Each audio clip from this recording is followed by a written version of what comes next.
Sir आपको बता दें, नवनिर्वाचित राज्यसभा सांसद कर्मवीर बोध ने जनता टीवी पर खास बातचीत की और इस बीच उन्होंने क्या कुछ कहा वो सुनाते हैं आपको। में राज्यसभा चुनाव बेहद दिलचस्प रहा। हमारे साथ में कर्मवीर सिंह बोध है, कांग्रेस की तरफ से जीते हैं। हालांकि अभी जो शपथ ग्रहण समारोह वो होना बाकी है, लेकिन जिस तरह की परिस्थितियां रही उसके बाद में एक्सक्लूसिवली तौर पर दिल्ली पहुंचे हैं, जनता टीवी से बात भी कर रहे हैं।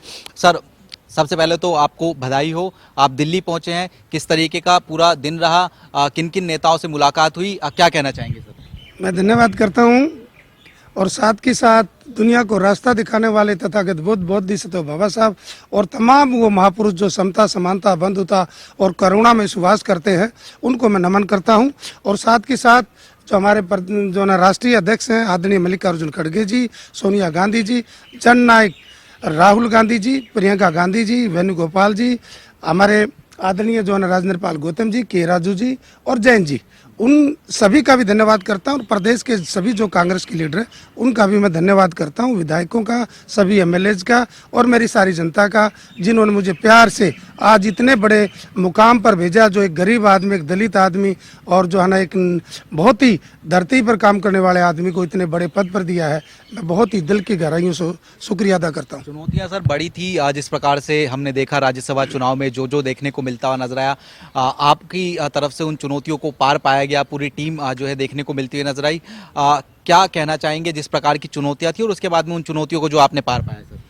देखो, डेमोक्रेसी की जो है ना हरियाणा के अंदर बहुत हत्या हो रही थी और डेमोक्रेसी में जो अधिकारी थे, जो आरओ थे, उन लोगों ने जो है ना अपना जो पद का दुरुपयोग किया, संविधान की हत्या की, डेमोक्रेसी की हत्या की और अपनी मनमानी की। और मैं तो ये कह सकता हूँ जो हमारे आरओ थे मिस्टर अग्रवाल साहब, वो एक ब्यूरोक्रेटिक जो ना वो नहीं लायक नहीं है, वो ब्यूरोक्रेसी पर एक धब्बा है। और ऐसे अगर देश में जो ना ब्यूरोक्रेट होंगे और ऐसी सरकारें होंगी तो जो ना आने वाले समय में ये देश का संविधान और जो ना जो डेमोक्रेसी है वो खतरे में है। अब सर आरओ साहब के साथ साथ हम कांग्रेस के खुद के ऊपर आए, जिस प्रकार से जो प्रभारी आपके BK हरिप्रसाद, उन्होंने जो 4 नाम है वो सामने जो है ला दिए हैं। उसके साथ साथ एक और नाम आया, 5 लोगों को नोटिस भी जो है भेज दिया गया है। उन लोगों के लिए किस प्रकार का संदेश जो है आप देना चाहेंगे सर? देखिए, BK हरिप्रसाद जी और हमारे आदरणीय हुड्डा साहब वो एजेंट थे और वो वोट देखते थे, उनका ही काम है, वो सीनियर नेता हैं। ये मामला तो उन्हीं के विशेषाधिकार में, जिन लोगों ने गलत काम किया वो नाम उन्होंने बताए।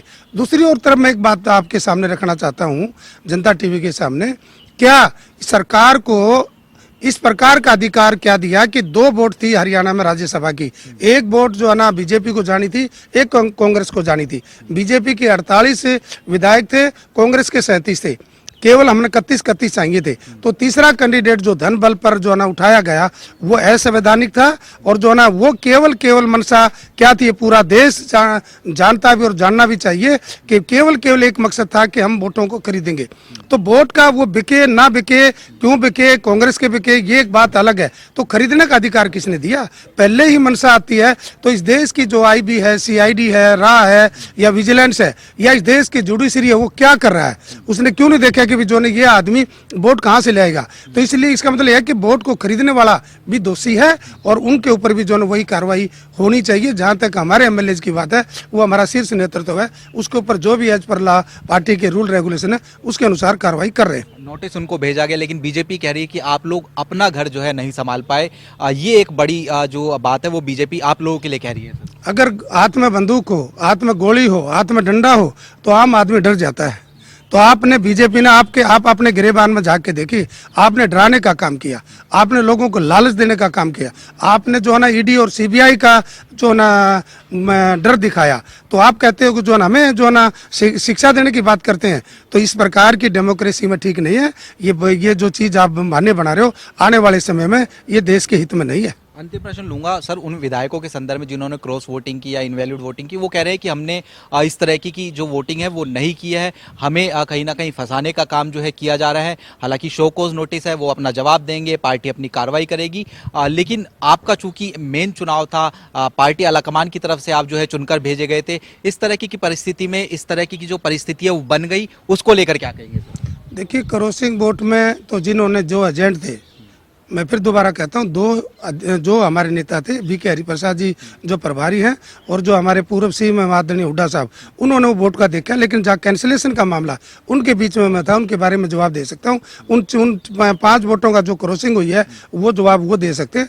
लेकिन जहाँ तक वोट कैंसिल की गई है 5 बार आरओ ने, और जो है ना एक अधिकारी हमारे ए श्रीनिवास थे, 2 सेंट्रल गवर्नमेंट की तरफ से थे, ऑब्जर्वर थे, उन्होंने 5 बार मेरी वोटों को वैलिड कहा, फिर उठाया, फिर जो है ना उसमें डिस्कशन में डाल दिया, फिर वैलिड बताया, फिर उठा लिया। यानी 5 बार वैलिड बताने के बाद जिन वोटों में कुछ नहीं था उन वोटों को वैलिड बताने के बाद भी जो है ना उसने कैंसिल की। मैं तो ये कहना चाहता हूँ कि वो अगर वीडियो जो रिकॉर्डिंग है इलेक्शन के दौरान में जो काउंटिंग थी, अगर वीडियो बाहर आ जाए तो मैं कहता हूँ इस देश के सामने दूध का दूध हो जाता है। जैसे चंडीगढ़ के अंदर एक जो ना मेयर के इलेक्शन में जिस प्रकार से वोटों को काटा गया, उससे भी खतरनाक तरीके से गाजर मूली की तरह जो है ना वोटों को जो ना काट रहे थे। एक एमएलए की कीमत कम से कम 2 लाख लोगों की कीमत है, यानी 2 लाख आदमियों की वोट है। 2 लाख वोटों को एक पेन लेकर उनको बार बार काट रहा था। तो ये जो बातें हैं ये टोटली असंवैधानिक है। आरोप के ऊपर यस आरोप नहीं है, सच है। आप अगर वो इतने दूध के धोए हुए हैं तो इलेक्शन कमीशन से लेकर वीडियो वायरल करे ना, दूध का दूध पानी हो जाएगा। अगर हमारा बात है तो कांग्रेस को नुकसान होगा ना, अगर हम गलत बोल रहे तो।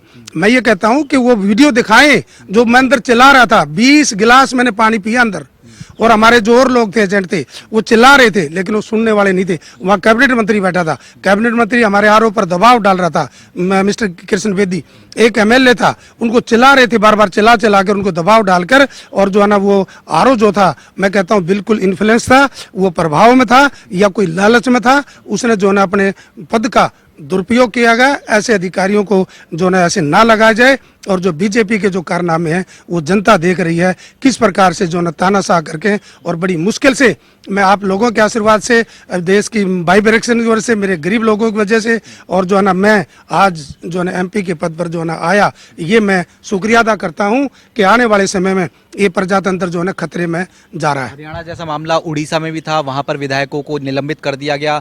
हरियाणा में क्या कार्रवाई होगी, इसको लेकर पूरा प्रदेश इंतजार कर रहा है।